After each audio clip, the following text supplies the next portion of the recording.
Hi there, it's Joseph, and welcome back to the YouTube channel dedicated to San Miguel de Allende secrets. And today we're going to do a more serious video on modern Mexican death. If you, like most Mexicans, believe this is the vaporous world, and the real world is when you return to God, it has a profound effect on how you experience this world. For example, why wear a seatbelt? What's the worst that can happen? You get to return to God that much sooner. Hence, why driving in Mexico is a giant game of chicken. I've written, toured, and lectured frequently on the Mexican views of death, but yesterday, my adopted Mexican mom of over the past decade died. So I have a new view on Mexican death, a bit closer than I have had here in the past. My pal took a tumble, breaking her hip and femur literally days before the virus came to town. She spent the next 2 years bedbound but alert, cheerful, and fun-loving. Then one night, I noticed her coloring was all wrong. She was fine, but by the morning, death's march had begun. A priest came for last rites, which was interesting. For years, I managed a team of volunteers for the dying in North Carolina. And there, last rites was like being assigned to hospice care. It's an indication that the end is both near and inevitable. Here, last rites seemed to go one of two ways. It may provide the ill with comfort and the ability to leap into the next plane, but for some, it's a push in the other direction, returning to health and recuperation. My pal surprised me, as it seemed to do neither, as she was neither getting better nor dying. She had nights of seeing her mom and my dog Jasper, who was wildly fond of her and visited her nightly for hours until his death last summer. As any nurse can tell you, seeing the dead is a sure sign death is close by, as a loved one shows the ill the way. For me, it was the first time there was a canine presence was included, but Jasper was always a good boy dog, and wildly fond of her. Finally, after 10 days, her pain ended, and it was time for visitation, or what we foreigners would consider a wake. Held at home, as is the custom, the body is in a glass-enclosed casket separating the living from the dead, and flanked by 4 candles in each corner for luck, along with scores of flowers that arrive. Then all day and night, the home is open and folks come to visit. Unless the body is being shipped elsewhere, embalming is not practiced, but if it's buried quickly, the body looks fine. It's apparently having a siesta.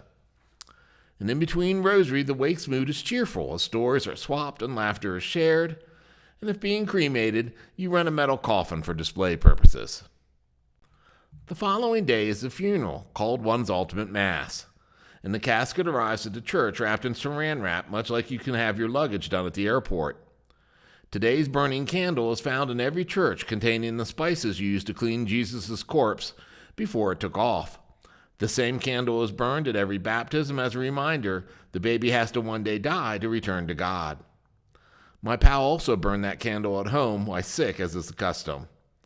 A funeral mass here is oddly short, as it lacks the homily and or eulogy, except in rare circumstances.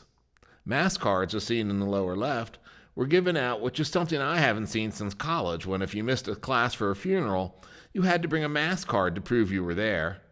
Mass cards are baseball-sized religious images featuring a prayer on the reverse side. Vintage mass cards are now costly collectibles. If being buried, a procession is led from the church to the cemetery for interment. You've seen going through town with fireworks and a band. My pal was being cremated, so instead the family heads up to the mall area where 2 cemeteries are featured, including one with burning facilities and a chapel. At the chapel and wake and funeral, there was a blown-up photo of Lupita from her trip to the Yucatan beaches a few years back. She is in the back of a car looking jaunty and ready to travel. It reminded me of a month ago telling Lupita one night how sometimes folks realize a trip is about to begin, so they'll pack a suitcase and place them by a car feeling it's time to travel, not realizing the trip is death and luggage is optional. Lupita scoffed, proclaiming it ridiculo, so the image of her in the car made me smile. Since the funeral was also on the Feast of the Immaculate Heart of Mary, attendees were asked to wear blue and white, Mary's heart's signature colors, as Lupita was an avid devotee. Actually, in general, funerals are not fashion shows, with most dressing casual, as you would for Mass. Also, like with Mass, Children are in attendance. What I didn't find in attendance at various events was the abundance of food I'm used to up north. It could be an economic issue, as being ill can drain a family's finances. I was reminded of a brother-in-law's funeral held at his employer's office complex, followed by catered food stations, including an ice cream bar sundae my grade school-aged children were fascinated by. Following the funeral, there are 9 days of rosaries, called a novena. At my pal's home, from a tradition of the Romans started, 9 days of mourning followed by a party. A notion the Roman Catholic Church folded into the faith and brought across the pond to Mexico. Regarding death, Mexican poet Octavia Paz, whom has a street in town named for him, once said, quote, "The Mexican frequents death, caresses death, sleeps with death, celebrates death. He confronts death face to face with patient disdain or irony."